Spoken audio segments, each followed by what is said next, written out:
Bonne nouvelle pour la rentrée académique 2022-2023, l'École supérieure d'administration, d'économie, de journalisme et des métiers de l'audiovisuel ESAE vous ouvre les portes de ses différents sites. À Gbedjourmende, à Bomé-Calavi, à Kpakpa et même à Parakou, l'université ESAE vous offre des bons d'études et des demi-bourses dans toutes ses filières en licence 1, 2 et 3. Et pour les 100 premières inscriptions en master 1 et 2, bénéficiez des demi-bourses. Nouveau bachelier, vous avez au moins la mention assez bien. Inscrivez-vous vite à ESAE et bénéficiez d'un bon de 50 000 francs CFA. Étudiants, étudiantes et nouveaux bacheliers, payez 200 000 francs CFA en sciences de gestion, sciences économiques, sciences juridiques et en administration des affaires en licence 1, 2 et 3 et 500 000 francs CFA en master 1 et 2, 250 000 francs CFA en administration générale, administration des finances, journalisme et métiers de l'audiovisuel en licence 1, 2 et 3 et 600 000 francs CFA en master 1 et 2. Alors, inscrivez-vous vite et profitez des offres exceptionnelles mais également d'un enseignement de qualité à l'université d'excellence ESAE. Infoline 90 93 65 21 ou le 98 98 14 00. ESAE, l'excellence à un nom. Mesdames et messieurs, bonjour et bienvenue sur Free Sport. La 12e journée de la Super League professionnelle saison 2022-2023 a connu son épilogue hier dimanche 16 avril 2023. Côté résultat, Damissa Football Club bat l'association sportive de la Vallée Omnisport 2-0. Ayema FC confirme sa suprématie devant les Cavaliers de Niki 1-0. L'AS Takouné est contraint au partage des points avec la jeunesse athlétique de Kétou, 1-partout. Le derby de cette 12e journée de la Super League professionnelle a tenu le pari. L'Autopopo trébuche devant les Cotonniers, 1-2. Dragon FC et Buffle font le nul, 2-partout.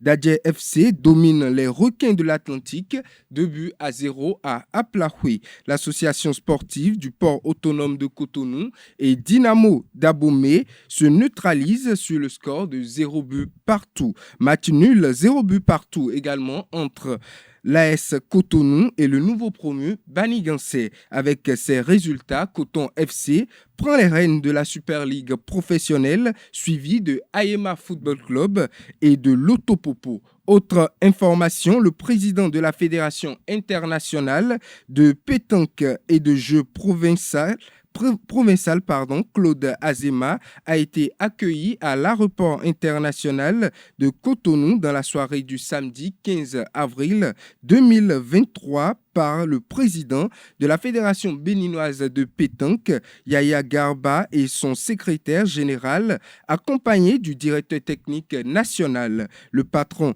de la pétanque mondiale au Bénin, pour une séance de travail, a discuté avec l'instance béninoise et la Confédération africaine de sport boule dans la matinée du dimanche 16 avril 2023. Une rencontre suivra dans cette même journée du dimanche, suivi d'un point de presse conjoint avec le ministre des Sports, Oswald Omeki. Azema a fini son menu du jour par une visite sur l'esplanade de l'Amazone. Autre information, ancien président de la Fédération béninoise de tennis de table et actuel président de la région de la zone ouest africaine, le béninois Ferdinand Sounou, se prépare activement pour une bonne organisation des épreuves qualificatives des championnats africains de tennis de table, une compétition régionale zone 3 qui aura lieu du 24 au 27 avril 2023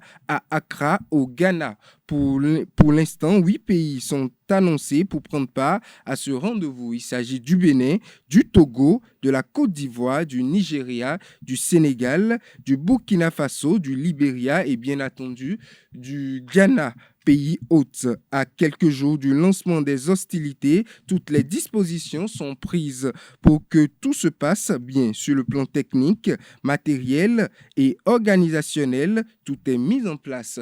Et pour finir cette édition, En ma qualité de président de l'Assemblée nationale, j'ai 3 missions: le vote des lois, le contrôle de l'action gouvernementale et la représentativité. Vous ne pouvez pas représenter un peuple divisé. Vous ne pouvez pas représenter un peuple en guerre. C'est pour cela que je porte le flambeau de la paix. C'est ce qu'a affirmé le président de l'Assemblée nationale, Louis Vlavonou, à l'ouverture des hostilités de la célébration de la Journée internationale du sport au service du développement et de la paix le vendredi 14 avril 2023. En présence du président Julien Minenvoa à l'Institut national de l'éducation physique et sportive, les manifestations officielles qui ont démarré depuis le 6 avril dernier se sont poursuivies devant bien d'autres autorités. À cette occasion, le président du Parlement, Louis Vlavonou, a exposé les vertus que véhicule le sport pour l'atteinte du développement et de la paix. Il est admis de tout le monde que le sport est un moyen puissant de jeter des ponts, de rassembler des gens et de façonner la paix, a confié le président de l'Assemblée nationale, Louis Vlavonou. Il affirme qu'il est le premier représentant du peuple et est toujours engagé pour la paix au Bénin et dans le monde. Mesdames et messieurs, c'est tout pour Free Sport.